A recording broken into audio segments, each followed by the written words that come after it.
आदरणीय प्रवक्ता जी की तरफ से मुझे मंच पर आने का निमंत्रण मिला है, तो मैं इस दावे के साथ कह सकता हूं कि मेरे जाने के बाद इस प्रांगण में देशभक्ति का टेम्परेचर 10 डिग्री बढ़ाकर जाऊंगा। आज मैं कुछ कहूं उससे पहले एक बात जान लीजिए, आज ना हिंदू के लिए ना मुसलमान के लिए, आज ना हिंदू के लिए ना मुसलमान के लिए बोलूंगा, सिर्फ और सिर्फ हिंदुस्तान के लिए, क्योंकि मैं इसका हनुमान हूं। ये देश मेरा राम है, सीना चीर कर देख लो, अंदर बैठा हिंदुस्तान है, अंदर बैठा हिंदुस्तान है।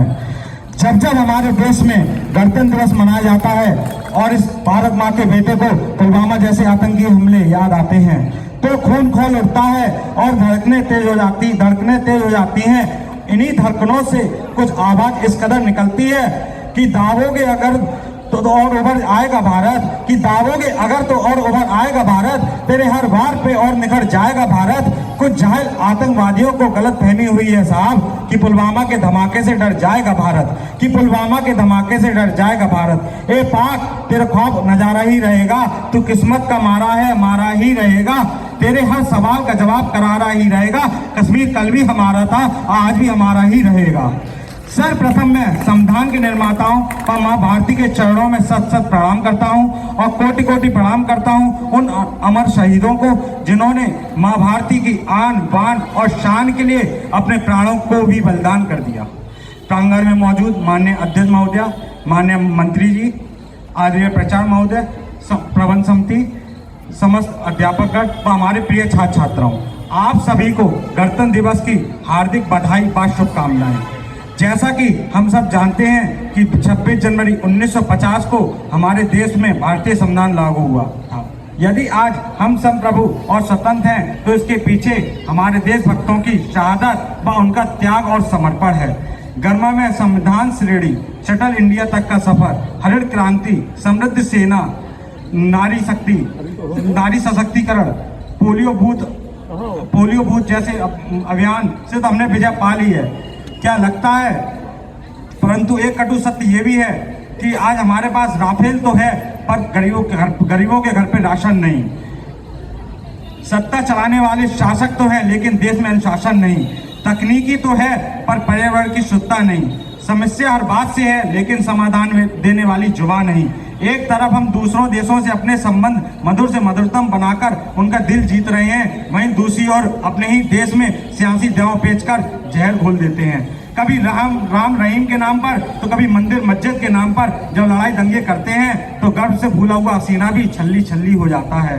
क्या महात्मा गांधी, भगत सिंह, सुभाष चंद्र बोस ने ऐसे ही देश का स्वप्न देखा था?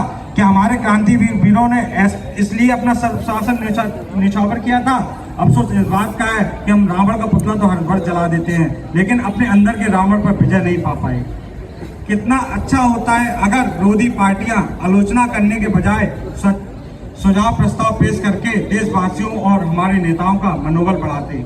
मैं मां भारती का बेटा बलिदानियों को साक्षी मानकर आप सबसे प्रेरणा चाहता हूं कि किसी भी बुराई का हिस्सा नहीं बनेंगे। गांव या शहर की कोई भी बेटी अगर अखबारों की सुर्खियों में आए, तो अपना नाम रोशन करने के लिए आए, सिसकने के लिए नहीं। कौन आजाद हुआ, किसके माथे से गुलामी की स्याही छूटी? मेरे सीने में अभी दर्द है महकूमी का, मादरे हिंद पे चेहरे पर उदासी है वही। खंजर आजाद है सीने में उतरने के लिए, मौत आजाद है लाशों पर गुजरने के लिए। कीमतें काली दुकानों पर खड़ी रहती हैं हर खरीदार की जेब को खरीदने के लिए। आज मैं स्वतंत्र भारत में अपनी लड़ाई खुद से हम अपने ही बनाए हुए चक्रव्यूह में इस तरह से फंसकर रह गए हैं कि हम उस चक्रव्यूह से बाहर निकलने का कोई रास्ता नजर नहीं आता। अफसरशाही, महंगाई, रोजगारी, धर्म, जाति आदि कई समस्याएं आज हमारे सामने सुरसा की तरह मुंह पसारे खड़ी हैं। मैं यह दावा तो नहीं करता कि हमारा देश विश्व का सबसे सर्वश्रेष्ठ देश है, किंतु यह विश्वास जरूर रखता हूं, यदि भारत का हर नागरिक पूरी ईमानदारी व पूर्ण निष्ठा से अपने कर्तव्यों का निर्वहन करे, तो हमारे देश को विश्वगुरु बनने से दुनिया की कोई ताकत नहीं रोक सकती। हमारे देश में, भारत में जब से गणतंत्र हुआ है, भारत जब से गणतंत्र हुआ है हमारे देश के युवा कहीं ना कहीं परफेक्ट हुए जा रहे हैं, क्योंकि युवाओं का भी देश निर्माण में बहुत बड़ा हाथ होता है। और यदि हम गणतंत्र दिवस पर युवाओं की बात ना करें तो ये गणतंत्र के प्रति गद्दारी होगी।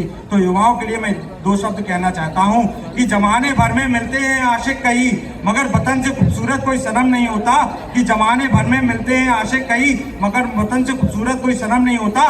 नोटों से लिपट कर सोने में सिमट कर मरे हैं कई लोग, मगर तिरंगे से खूबसूरत कोई कफन नहीं होता, कोई कफन नहीं होता। ना मरो सनम बेवफा के लिए, ना मरो सनम बेवफा के लिए, 2 गज जमीन नहीं मिलेगी दफन होने के लिए। ना मरो सनम बेवफा के लिए, 2 गज जमीन नहीं मिलेगी दफन होने के लिए। मरना है तो मरो यारो वतन के लिए, हसीना भी दुपट्टा उतार देगी तेरे कफन के लिए, तेरी कफन के लिए। हमारे देश की हालत इतनी दयनीय दुर्दशा हो गई है कि जाति धर्म के नाम पर देश में बंटवारा किया जाता है, देश को बांटा जाता है। तो मैं उन राजनीतिक और भ्रष्टाचारियों को बता दूं कि किसी को लगता है हिंदू खतरे में है तो किसी को लगता है मुसलमान खतरे में है, किसी को लगता है हिंदू खतरे में है तो किसी को लगता है मुसलमान खतरे में है। अरे धर्म का चश्मा उतार कर देख लो यारो, पता चलेगा कि मेरा हिंदुस्तान खतरे, मेरा हिंदुस्तान खतरे में। इसी साथ मैं अपनी बारी विराम देता हूँ। जय हिंद, जय भारत।